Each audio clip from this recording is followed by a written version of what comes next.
Good morning and welcome to March. We're almost to the official start of spring, and weather and conditions are starting to, seems like winter's loosening its grip, spring's right around the corner. So as we're continuing our message series talking about famous or most inspirational verses as we walk through the Bible. We started in January in Genesis, in the beginning with creation. We've worked through Moses and the people, the Israelites coming out of Egypt.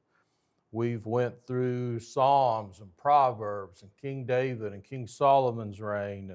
And we introduced Isaiah a couple of weeks ago and Jeremiah last week. We're in a period of time of the prophets, where God is speaking through prophets to the people of Israel who are trying to find their footing.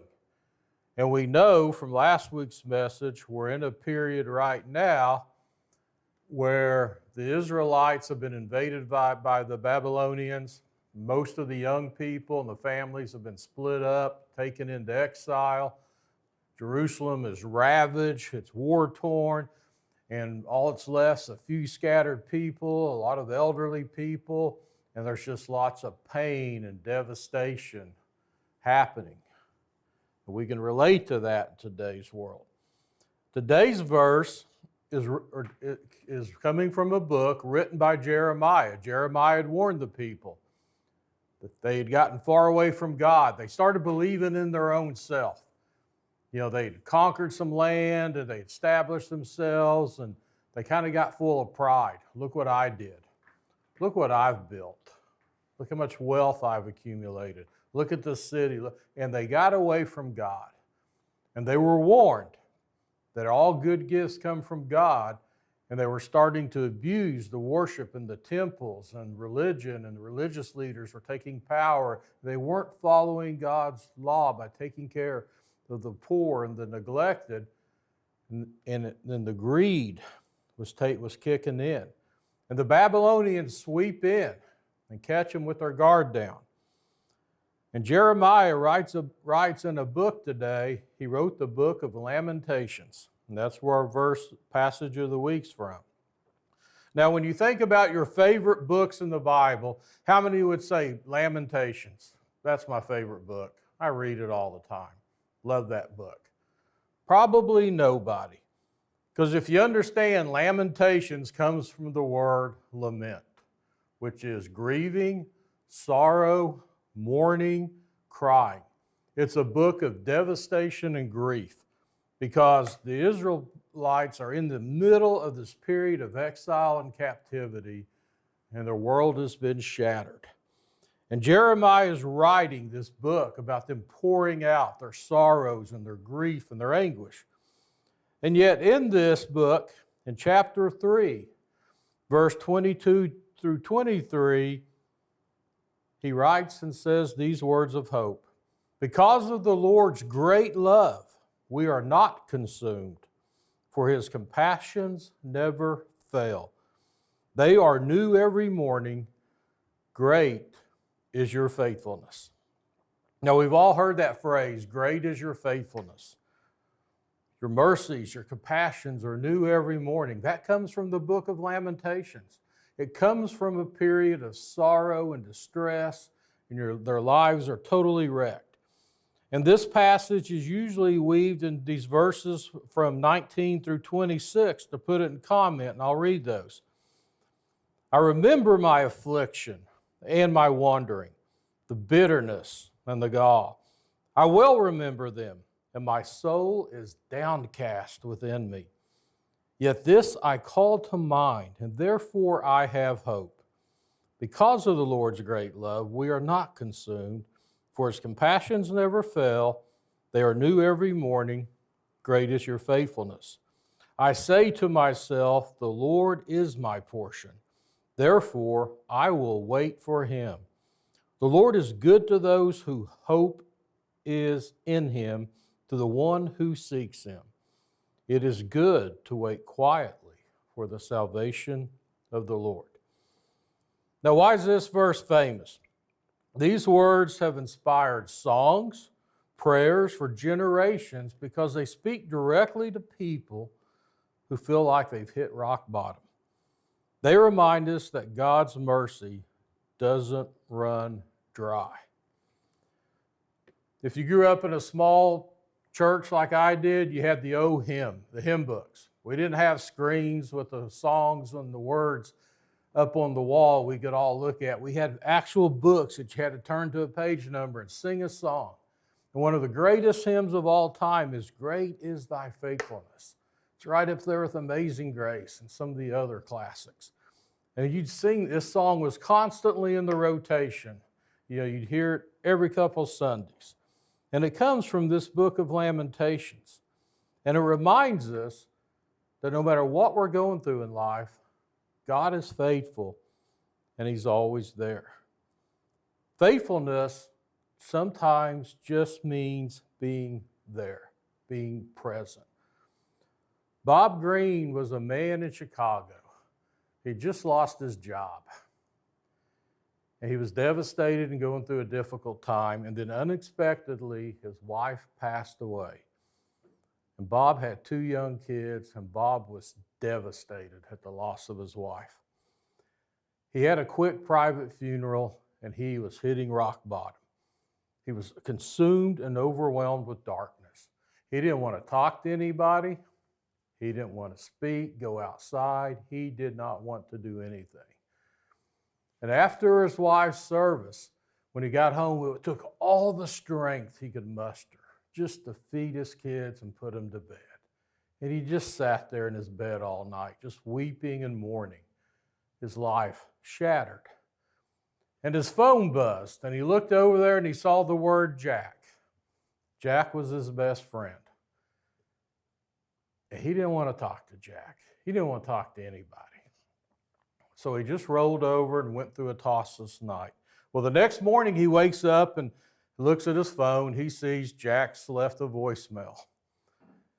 So he plays it reluctantly. And his friend Jack says, "Hey, I just heard the bad news. And I took the first flight I could to Chicago." Jack lived halfway across the country. He says, "I'm just down the road in a hotel. But I'm just going to sit here in case you need me. And if you don't need me and you don't want to talk, that's totally fine. If you need nothing from me, I'm good. But I just want you to know I'm here, and I'll be here the rest of the week." Bob went through 2 more days without calling Jack. And Jack sat in that hotel on standby. And finally, on day 3, Bob called Jack and said, "Yep, I need you, come on down." And within minutes, Jack rolled in his driveway. They had a quick embrace. Jack had brought donuts for the kids.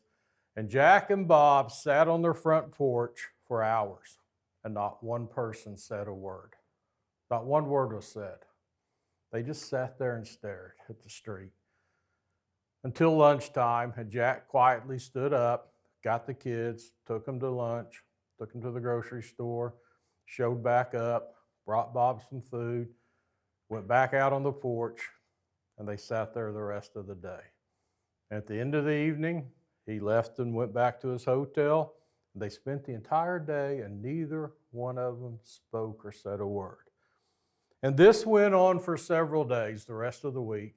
Jack would pull in, take care of the kids, do anything around the house that needed to be done, and he just sat with his best friend.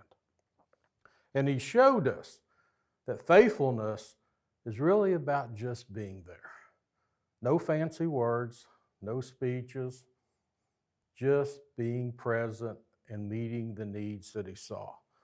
And it inspires and reminds you of this verse, that no matter what's going on around us, no matter how dark and alone we may feel, we've got a friend in Jesus who's always present.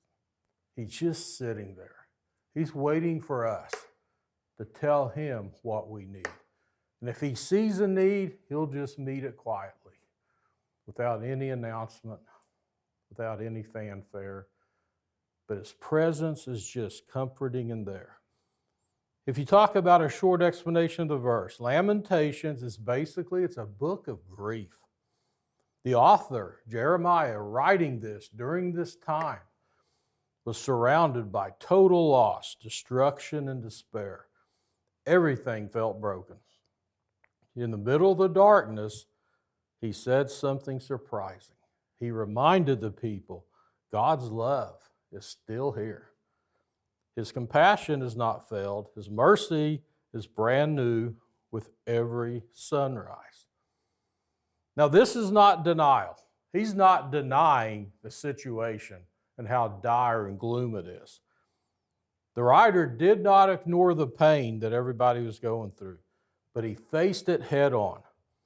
And he still chose to hold on to hope despite the circumstances. What he discovered is something that a lot of us long for, and we search for, and we wrestle with.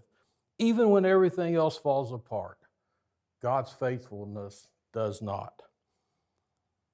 Rosemary and Luther Smith lived in Kentucky, and one night they got the phone call that every parent dreads. They got a phone call that their two sons had been killed in a horrible car accident. And Rosemary was crushed. She didn't know how she could go on without her two high school boys.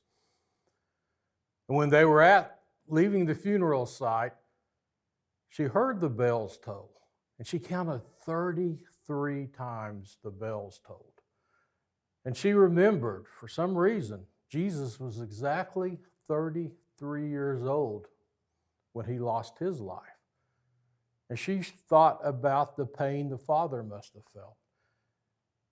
And to her, it was a reminder that he was there and he understood her pain. And what was miraculous, she sat there and realized the combined age of her two boys was 33 years old when she heard those bells. Not knowing what to do and going through a dark time, she felt God calling her to use this moment. And she sprung into action. She heard about another family that had lost a child. And she put together some passages that she'd been relying on, a little book of grieving for a parent who's lost a child, and she burned a CD with some of her favorite songs that were Christian songs that were comforting her. Now, don't get me into burning CD, because most people don't know what that is unless you're old like me, so I won't even go into cassettes, 8 tracks, and vinyls. But there was actually a time you had to go find and pick your music. It just wasn't on a phone. And she put together this care package and sent it with a comforting letter and an email address to this family. You don't know me. I can relate. I've been through this. I'm here if you need me. This stuff helped me. And she got a wonderful response back. And she thought, I've got a purpose. Even in my pain and misery, God still has a purpose. I just have to look for it. And her husband started an organization called Fellow Travelers. And it was a group of parents who had lost children and were still traveling this earth without their children. They called it Fellow Travelers. And they sent out booklets, passages, music, and care packages. And what they did is they searched obituaries and internet. And they ended up, very shortly, they had sent over 5,000 care packages all around the globe. And it's a growing movement, a growing organization. And it teaches us that even when we're in our pain and grieving, it's not denial to still realize God is faithful and he still has a purpose for everything and a plan, even when it makes no sense, even when the pain is deep and personal. His faithfulness is there every morning. So think about that. Every morning you wake up, you get a fresh start. It's a new day. Yesterday's failures, they don't cancel today's compassions. God is patient, he's present, and faithful again and again. I recently went and saw the movie I Can Only Imagine 2, which is the follow-up to the Mercy Me when they wrote what's considered the greatest Christian popular song of all time. And it talks about their struggles trying to write their next hit. And the story kind of unveils how they got to the big hit, Even If. But in that movie, they tell the story of Horatio Spafford. Now, Spafford's life, and we've shared this story before, he wrote us a hymn and a book, a famous book called It Is Well With My Soul. And this story is weaving into the movie. Horatio Spafford was an investor in Chicago in the 1870s. He was a lawyer and he was an investor in property and real estate. And he built a massive empire of property and buildings in Chicago. And in 1871, the Great Fire of Chicago hit, and he lost everything in one night. There were no fire codes back then. There was not escape ladders, fire suppressors. And when the buildings went, blocks would just burn. And insurance really wasn't a thing then. So literally everything he had invested in life was into these properties. And it was wiped out in one night. He went from being an extremely wealthy man to a man that was not sure where he'd go from there. And as he was trying to rebuild his fortune, the recession of 1873, there was a big recession hit and wiped out what he had tried to rebuild again. And he was getting ready to go back to England to help Dwight Moody with an evangelistic mission that was going to bring more evangelism to the States. And he was sitting there, and there was a big forum and a business meeting to talk about zoning and fire, and he's trying to get buildings rebuilt and get his life back in order. So he tells his wife, Anna, and his girls to go ahead and go over on a boat, and I'll be there shortly. And as they were traveling across the Atlantic, they get struck by another boat, and the entire boat sinks, and 226 people die, including all of his daughters. His wife was one of the very few survivors. And back then, there was no newscast, there was no cell phones. Communications were slow, and it could take days. He heard about the ship wreck, and he sat there and waited. And there's still a famous telegram that exists today that came from his wife that had two words. It said, "Saved alone." And he knew he had lost all of his daughters. So he quickly got on the next ship and headed back to England to be with his grieving wife, Anna. And as he was crossing the Atlantic, the captain told everybody, this is the exact spot the ship went down just not too long before this. And he realized he was now over the very waters where his daughters had passed. And he was standing out on the boat looking at the stars. And instead of responding with anger and bitterness, he began to just pray to God that there was purpose, and that even though he was hurting, God still had a reason for his life. And he wrote the hymn, "It Is Well Within My Soul," as the ship passed the spot where his very own daughters had passed. And this story reflects a lot of what we read in this verse. No matter how dark it is, no matter the loss, God's faithfulness remains.